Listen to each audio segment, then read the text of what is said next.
Out on the edge of nowhere, where the earth lay cracked like old leather beneath an unrelenting sun, Elias March worked his fields in solitude.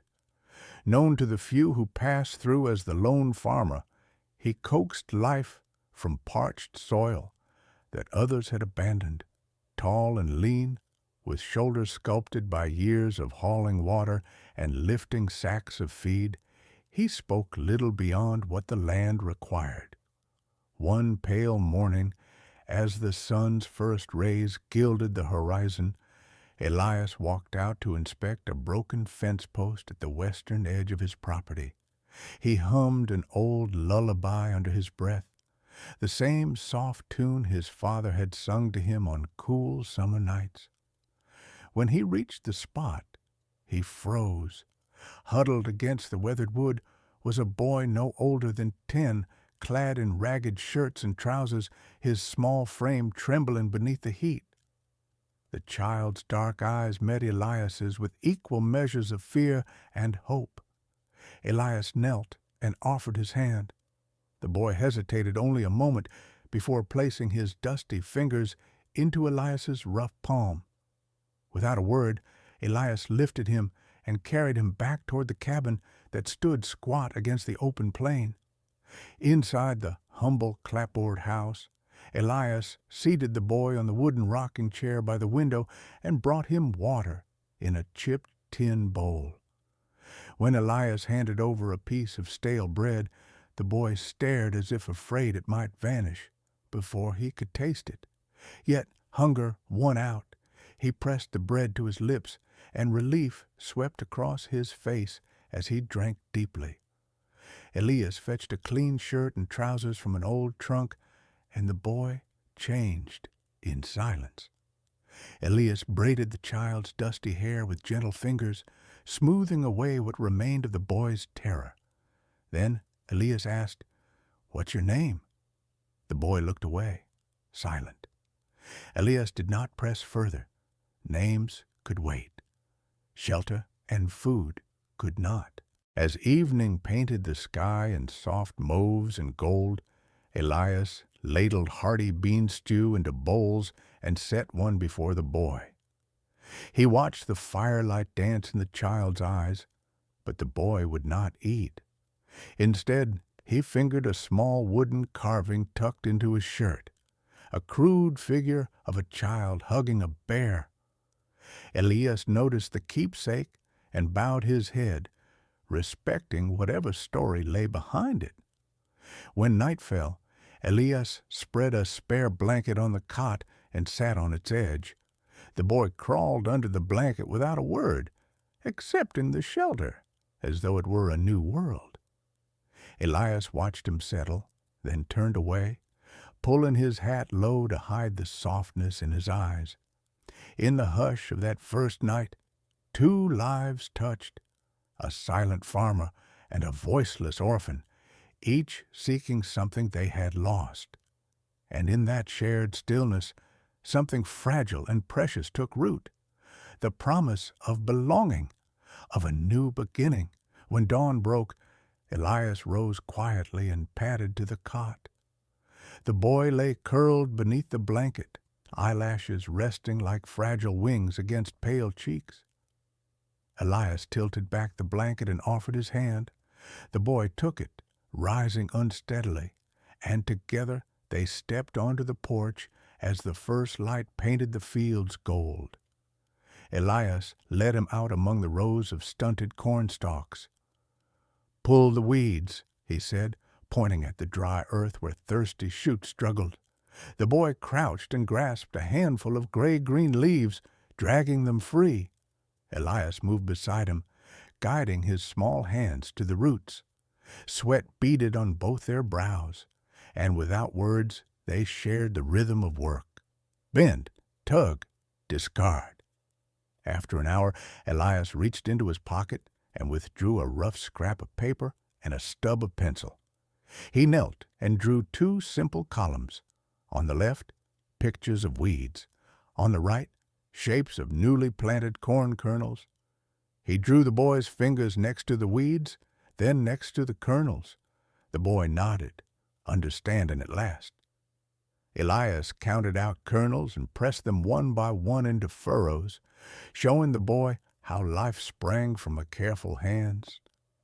By midday, they paused beneath the lone mesquite at the field's edge. Elias broke the bread he'd baked yesterday. The boy ate ravenously now, crumbs clinging to his chin, and for the first time a soft sound escaped his throat, an attempt at thanks that vanished with a swallow. Elias smiled and ruffled the boy's hair. "Good," he said. "Brave." The boy's lips curled into the smallest of grins. As the sun climbed, a distant thunder of hooves echoed across the plains. The boy froze. Elias stood, shading his eyes. On the horizon rode three figures, wide-brimmed hats low, backs rigid in the saddles. Elias's jaw tightened. Whoever they were, they rode with purpose. He stepped in front of the boy, blocking sight of the cabin at the field's edge. "Stay here," he whispered. The boy watched, heart pounding, as Elias lifted his hat and strode toward the riders. Each step carried the weight of this new life they'd begun together. Elias March would protect this child, no matter what came galloping across the dusty horizon. Elias squared his shoulders and rode out to meet the riders, dust swirling around their horses' hooves. As he drew closer, he saw the glint of badges pinned to their chests, men of law, faces weathered by decades of sun and wind. The lead marshal tipped his hat and pulled his horse to a halt. "Elias March?" he called, voice firm. "I am," Elias replied. His grip tightened on the reins, but his tone stayed calm. "What brings lawmen to my fields?"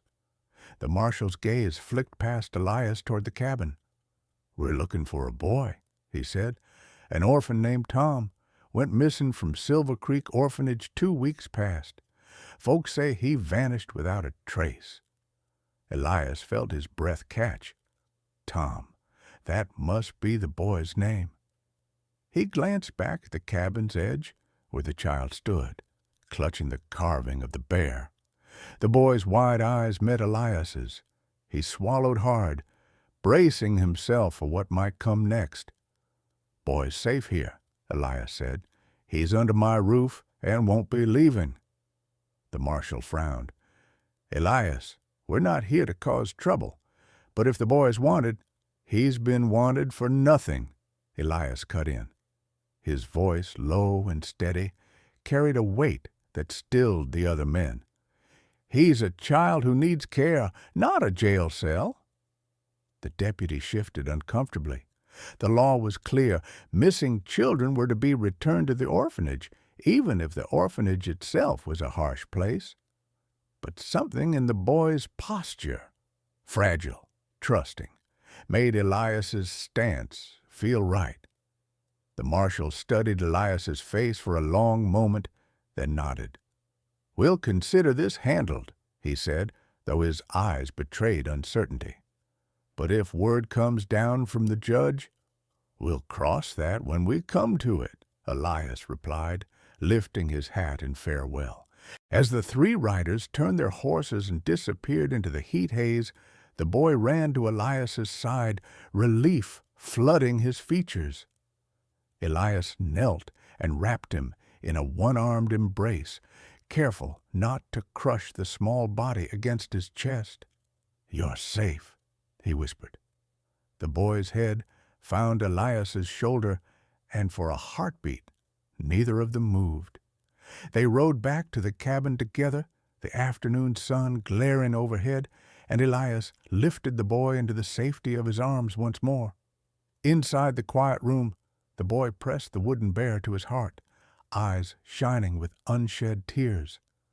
Elias set a fresh loaf of bread before him and watched as he ate, slower now, savoring each bite. That night, Elias sat by the window, carving a new toy from a scrap of wood, a horse for the boy to ride in dreams. The boy watched, rapt, then reached out to tentatively touch Elias's work. In the flickering lantern light, Elias saw a spark of hope ignite in the boy's eyes. When the carving was done, Elias handed it over. The boy turned it in his hands, tracing the grain of the wood before looking up and placing the horse in Elias's palm. Without a word, the boy pressed his forehead against Elias's arm in a gesture older than any language. In the silence that followed, Elias understood that the bond between them was sealed, not by words, but by deeds. No longer mere guardian and charge, they were family. And as the wind whispered against the cabin walls, both found comfort in the promise of tomorrow's dawn. The next morning dawned crisp and clear, a rare gift in the relentless summer heat. Elias led the boy, Tom, he'd finally decided to call him, beyond the fence line and into the open prairie. In Tom's small satchel lay the wooden horse and a single loaf of bread. In Elias's saddlebags, a change of clothes for Tom and a flask of water for both. They followed a faint trail toward Silver Creek, a dusty settlement 10 miles east, where Elias intended to purchase supplies for the farm's lean months ahead. As they rode, Tom's laughter rippled through the air when a meadowlark darted across their path, its song trilling like a promise. Elias allowed himself a rare smile. By midday, low clouds gathered on the horizon. Dark shapes of thunderheads loomed, promising a storm. Elias pulled Tom close and guided him beneath a lone cottonwood, its wide branches offering scant shelter. Rain began in fat, heavy drops, rattling leaves and sending rivulets down their hats. Elias unstrapped an oilcloth from his saddle and draped it over Tom's shoulders. "Stay close," he said, voice firm over the thunder's growl. Tom nodded, clutching the cloth around his chin. Elias scanned the plains, knowing how quickly a summer storm could swell the creek into a churning torrent. They set off again, spurred by necessity and the mounting roar of water. They reached the ford just as the rain turned to a deluge. The creek's waters, once a shallow ribbon, now surged between banks muddied by rain. Elias dismounted and led their horses across, steadying each animal against the current. Tom watched, heart pounding, until Elias reappeared with both horses safely on the far bank. Elias wiped rain from his brow and offered Tom his hand. Tom wrapped his fingers around Elias's calloused palm, and together they climbed back into the saddles. As they neared Silver Creek, the storm broke in full fury, waves of rain sweeping the plains. Lightning slashed across the sky, illuminating the silhouette of a crooked sheriff's office in the middle of town. Elias urged his horse forward, determined to reach shelter before the storm drove them back onto the open prairie. Tom leaned forward, trusting Elias entirely. The wind roared in their ears, but within the bond they shared, a fierce warmth burned, a certainty that whatever came next, they would face it side by side. Silver Creek's dusty main street lay slick beneath the lingering rain. The wooden sidewalks warped and swollen where puddles pooled in low spots. Elias guided Tom to a narrow doorway beneath a faded green awning, Mrs. Callahan's general store. Inside, lantern light flickered against shelves laden with tins of beans, cloth bolts, and hickory farm tools. A stout woman in a faded calico dress peered over her spectacles. "Shelter from the storm, I reckon?" she said, voice warm but guarded. Tom nodded, water dripping from his hair onto the plank floor. Elias tipped his hat. "Just looking to restock. Flour, coffee, maybe a bolt of canvas." He swept a hand toward Tom. "And this one's new to town." Mrs. Callahan studied Tom's wide eyes, lingering on the wooden horse carving tucked in his satchel. Well, you're welcome here, but mark my words, stranger, word travels fast in Silver Creek. Folks'll want to know who you're traveling with." She reached under the counter and produced a small loaf of brown bread. "On the house," she added, pressing it into Tom's trembling hands. "You look like you could use it." Elias exchanged a grateful glance, then filled his basket. Coffee beans wrapped in oilcloth, a sack of flour, extra canvas to patch torn clothing, and a small lantern to replace the one whose glass had cracked. When he set the items on the counter, Mrs. Callahan rang them up quietly, her eyes flicking to a row of wanted posters tacked above the fireplace. One showed a boy's face, Tom's face, alongside the words, "Missing from Silver Creek Orphanage." Tom stiffened. Elias placed a steady hand on his shoulder. "He's with me," Elias said, low enough that only Mrs. Callahan could hear.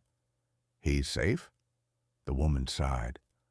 "I'll hold off the marshal if they come looking today, but you best be careful. The orphanage matron's got powerful friends." She nodded toward the posters, then brushed flour from her hands. "That's all for today." Stepping back into the street, Elias hoisted the canvas-wrapped bundle onto his saddle and took Tom's hand. The rain had slowed to a drizzle. The clouds broke enough to reveal a sliver of sun sinking low in the west. As they passed the sheriff's office, Tom glanced at the barred windows and the badge pinned above the door. Elias caught his eye and gave a reassuring squeeze. "Let's ride," Elias said. "We've got miles to cover before the creek floods again." Tom climbed into the saddle with practiced ease, clutching the little loaf Mrs. Callahan had given him. Elias swung up beside him, took the reins, and nudged his horse forward. Behind them, Silver Creek's warm lamplight faded into the gathering dusk, and beyond it, the open prairie beckoned, wide, untamed, and full of promise. As they set out across the wet ground, Tom whispered into Elias's ear, "Thank you, Papa." Elias felt a swell of something he hadn't known since his youth, pride, hope, and a fierce protectiveness. Together they rode into the twilight, bound by their journey and by the promise of a tomorrow they would forge together. Night settled around Elias and Tom like a soft cloak. Above them, the prairie's vast ceiling of stars shimmered with ancient light. Elias guided their horses toward a shallow wash lined with sagebrush and mesquite, a hidden spot where he often camped when rain made the fields impassable. He dismounted first and led the animals to a knotted mesquite trunk, looping their reins around a low branch. Tom watched carefully, as though each new task were a lesson. Elias showed him how to peel back the canvas bundle and spread it flat as a ground cloth, then staked its corners with 3 carved wooden pegs and a sturdy iron hook. When the little shelter was secure, Elias stacked small stones to form a fire ring and gathered dry wood beneath the overhang of a rocky ledge. Tom crouched beside him, arms wrapped around his knees.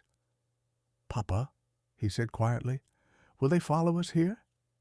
His voice was small but steady, a boy finding his strength. "They might," Elias admitted, arranging kindling at the fire center. "But I've memorized these trails. We'll stay hidden until first light, then move west toward the mountains. Once we reach the ridge, no one will track us in the canyons." Tom picked up a smooth stone and studied the constellations above until he found Orion's belt, 3 bright stars aligned like arrowheads. "Papa," he whispered, "my ma used to tell me those stars guide lost children home." Elias laid a hand on Tom's shoulder. "Home is wherever we build it," he said. Then he struck a flint and tinder spark, coaxing the fire to life. The flames flickered gold, illuminating Tom's hopeful face. They shared the rest of the brown loaf, tearing pieces and letting the warm fire chase away the evening chill.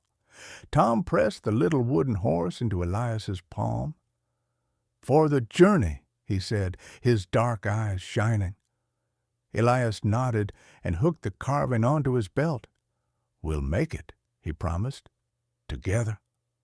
As the fire crackled, Elias pulled from his saddle a tattered journal, his father's, filled with weathered maps and notes about hidden springs and game trails. He opened to a blank page and drew a rough sketch of their route, across the prairie, over the swollen creek, into the foothills where shelter awaited. Tom leaned close, tracing the lines with his fingertip. When the flames burned low, Elias blew them out and helped Tom slip beneath the canvas. He tucked the boy's worn blanket around him, then climbed into his own makeshift bedroll. Under that endless sky, with coyotes howling in the distance, neither spoke again. In the hush that followed, father and son drifted into dreams of rain-washed fields and sunlit peaks, dreams of tomorrow's journey under the same stars that once guided a lost boy home. Morning light filtered through the gaps in the canvas, painting pale stripes across Tom's sleeping face. Elias stirred, stretched, and whispered for Tom to rise. They packed slowly. Horses fed, canvas rolled, and the fire ring stowed away so no telltale signs lingered.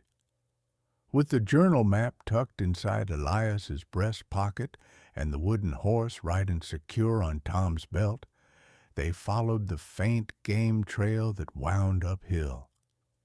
The foothills rose in soft slopes at first, dotted with thorny scrub and sun-bleached rocks. Tom stumbled once, catching himself against Elias's broad leg, and Elias steadied him without a word. The boy's legs burned from the climb, but he pressed on, determined not to slow their journey.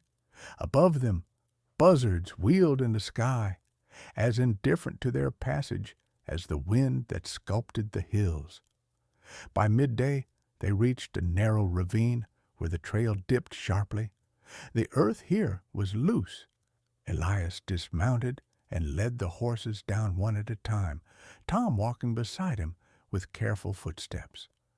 A sudden rustle in the underbrush froze them both. Then a bobcat slipped across the shale, vanishing among boulders. Tom let out a breath he hadn't realized he'd been holding, and Elias smiled, nodding toward the wild creature. "The land belongs to them as much as it does to us," he said. Tom swallowed and tightened his grip on the reins. At a natural spring in the ravine floor, Elias knelt and coaxed water from a cool pool. He filled their flasks, then dipped his hands into the water and offered the bowl to Tom, who drank eagerly. Elias watched him drink, remembering how many days had passed before anyone had offered him a single drop.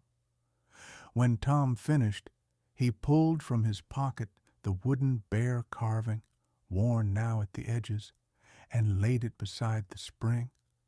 He dipped it in and watched droplets bead on the smooth wood before lifting it back, refreshed. They pressed on, the trail climbing again toward a ridge of jagged peaks. The air grew thinner and cooler. Tom shivered despite his jacket. Elias draped his own coat around the boy's shoulders. "Almost there," he promised. "Once we crest the ridge, we'll find a safe place to rest. An old miner's cabin my father marked here years ago." Together they climbed the final stretch, each step echoing with hope and the wild promise of the western sky.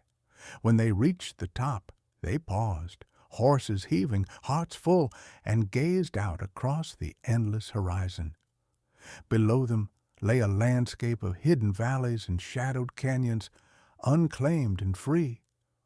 Tom squeezed Elias's hand, and Elias knew that, at last, they were truly on their own path. From the ridge's crest, Elias led Tom down a narrow ridge trail, winding along the cliff's edge until they stumbled upon it, a squat miner's cabin half buried in a crescent of boulders and pines. Weathered logs, chinked with moss, held firm against time, and a crooked chimney promised dry warmth. Elias grinned, dismounting to pat one of the horses. "Home for tonight," he said softly. Inside, the cabin smelled of centuries-old wood and sputtering smoke from long-cooled embers. A heavy plank door groaned as Elias pushed it open. He knelt to clear away debris, revealing a stone hearth and a sturdy iron kettle.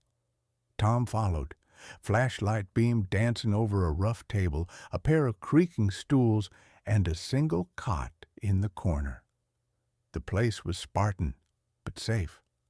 Elias swept aside pine needles and set to work. He built a small fire in the hearth, lifted the kettle to warm water, then unpacked their supplies: flour, coffee, and the last of the salted pork from Silver Creek. As the kettle sang, Elias mixed dough for a simple flatbread, pressing it thin against the iron skillet. Tom watched, eyes bright with anticipation. When the bread was golden and steaming, Elias slid it onto the table and ladled steaming coffee into tin cups. Tom's hands trembled as he lifted his cup. He blew on the surface before sipping, warmth blooming in his chest. "It's good," he said, tasting the bread and pork together. Elias nodded, proud. Night crept across the windows as they filled their bellies. Outside, a distant wolf's howl echoed through the pines. Tom flinched. Elias set his cup down and placed a steady hand on the boy's shoulder. "They're just voices in the dark," he said. "We're safe here." Tom nodded, but when their meal was done, he gathered the blankets from the cot and laid them near the fire. Elias unhooked the wooden horse from his belt and handed it to Tom. "For dreams," he said. Tom pressed it to his heart, a quiet promise of home. Before sleep claimed them, Elias fetched the tattered journal and opened to the map of hidden springs. By the hearth's glow, he traced the route they'd take at dawn, deeper into the mountains, where the orphanage's reach could not follow. Tom leaned against Elias, trusting without question. Under the cabin's low roof, father and son drifted toward a peaceful slumber, the world outside forgotten for the night. In that warm glow they found the true comfort of home, together, safe, and bound by a promise that nothing would tear them apart. As the first blush of dawn lit the cabin's window, Elias and Tom stepped outside into a world washed clean by last night's rain. The valley lay before them, emerald ferns nodding in the gentle breeze, the creek's silver ribbon glinting through sun-dappled pines. Elias inhaled the crisp mountain air and felt, for the first time since he'd been alone, that he truly belonged. Tom stood beside him, holding the wooden horse and bear close against his chest. He lifted his chin, eyes bright, and spoke the first words that mattered most. "Papa, I'm not afraid any more." Elias smiled, a warmth blooming behind his weathered eyes. "Nor am I, son." Together they rode out into the valley, their horses' hooves silent on the soft earth.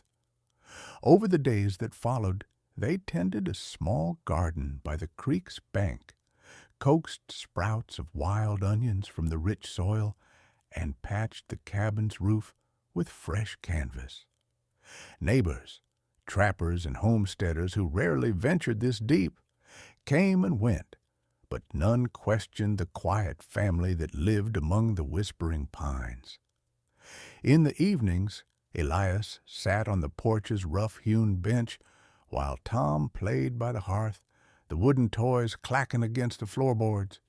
Sometimes Tom would tell stories of the orphanage he'd left behind, and Elias would listen, nodding, until the boy's eyes grew heavy and he slid into sleep with his head in Elias's lap. Seasons turned, corn sprouted in neat rows by the cabin, and the flatbread they baked in the iron skillet grew richer as the garden flourished. Tom's voice, once stifled by fear, filled the cabin with laughter and song. On long summer nights, they lay side by side under the stars, and Tom would trace Orion's belt with his finger, whispering, "These guided me here." Elias pressed the boy's hand to his heart. "And I will guide you always," he promised. Years later, when townsfolk whispered of the lone farmer's miracle son, they spoke not of lawmen and orphanages, but of love's stubborn bloom on barren land. In that hidden valley, far from the orphanage's reach and the judge's decree, Elias March and his son Tom built a home where the wind carried their laughter, the creek sang lullabies, and two souls once lost found each other at last.